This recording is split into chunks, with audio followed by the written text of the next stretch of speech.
Welcome to another series brought to you by the team here at Crypto Block School. In this series, Cryptocurrency for Beginners, you will learn step-by-step how to safely purchase your first cryptocurrencies. Cryptocurrencies like Bitcoin or Ethereum.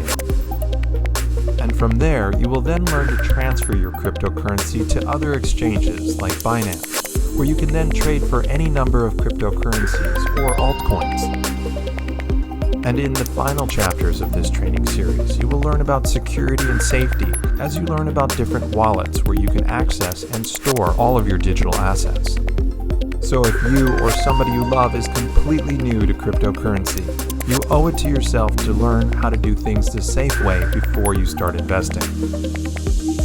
Our goal here at the Crypto Block School is to empower our students with essential knowledge about the cryptocurrency space.